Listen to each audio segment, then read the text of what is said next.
going out live on A1R Radio and Catch Up and on Construct TV.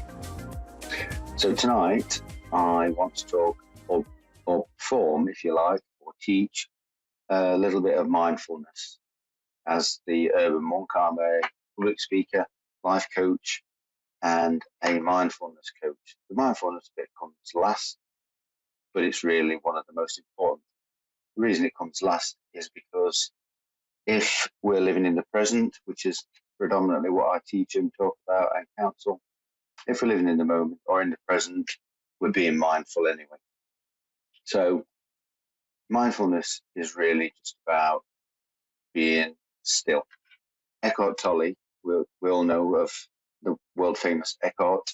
He says it shouldn't really be called mindfulness because that implies that your mind is full when it should actually be empty. And I can see exactly where it's coming from.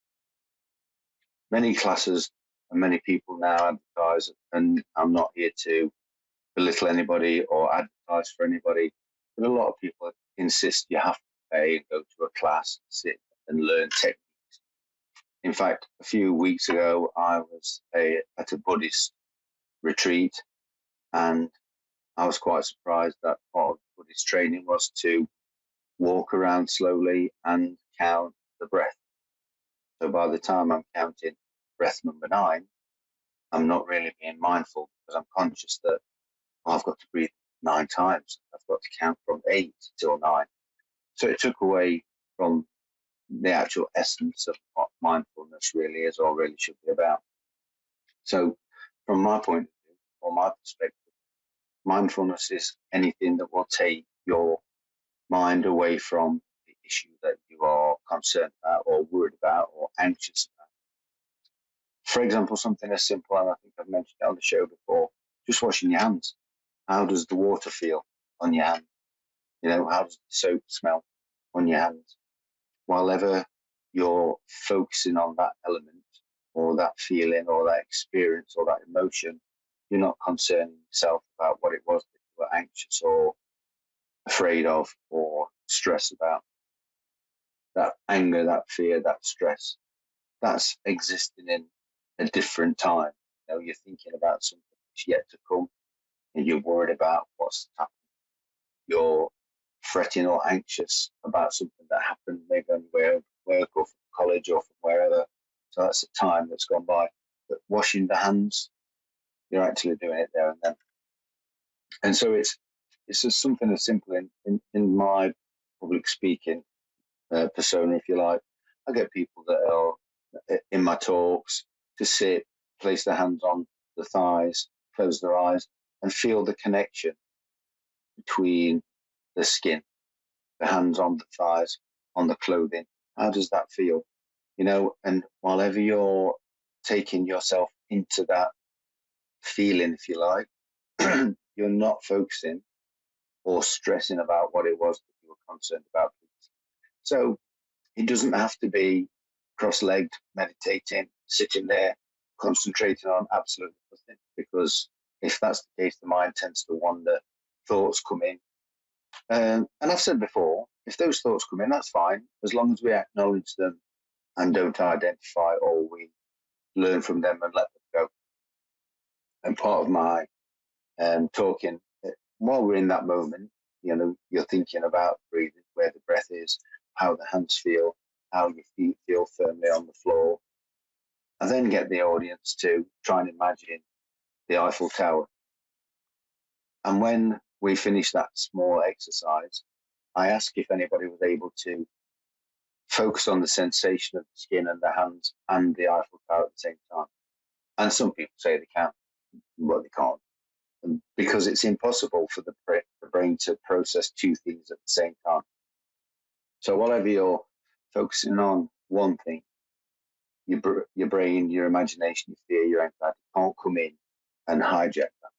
You have to stop thinking about the water and the smell of the soap, concentrate or think about what it was that you were anxious or scared or afraid of. Also, part of my talking is I talk about my past relationships and the narcissistic element of them. And one little part, if you like, one little funny anecdote I give is that I was cooking a meal for an ex-partner, and I'd been out shopping and prepared it all and made the best roast potatoes. I made my own perfect Yorkshire puddings. For those of you outside of the UK that aren't aware of what Yorkshire puddings are, Google it, because my Yorkshire puddings were the best Yorkshire puddings in the world. And so, just as an aside, my book, which is due for release just before Christmas, which will be available at all good bookshops and hopefully the A1R shop. The book's called The Best Yorkshire Puddings in the World, The Death of Narcissism, because that really is where it happened. And now I mention the Yorkshire puddings because I make the same recipe every single time, which is why they're the best in the world. But I don't remember the recipe. I have to get the book out. I have to read it. If I'm reading it, I'm measuring out the flour and I'm measuring out the milk. I'm not thinking about something else. So something as simple as cooking is mindful. We don't have to sit with our hands on our lower abdomen and legs crossed. Nothing wrong with that. I've taught Tai Chi for 30 or 40 years. Nothing wrong with that at all. And Tai Chi is mindful. Once you get into learning the form, you don't think about what comes next. You are just in the moment. So it's really what I'm saying. Everything's about being in the moment. You measure the flour. You're looking at the line on the scales. You measure out the milk. How much fat do I need to use? How much salt do I need to put in? You're not thinking about the fear or the anxiety or the stress or existing in a different time, in the past or in the future. I might cheat a little bit and think about the future, just imagining how good the jokes are going to be. But I'm in the moment. I'm performing that ritual in the moment. So cooking, while you're cleaning and hoovering, just take yourself away. Something simple.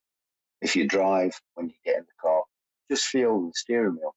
Just feel how it feels in your hands, against your skin, how your thighs and buttocks feel in the seat, how the seatbelt fits up, everything, anything like that.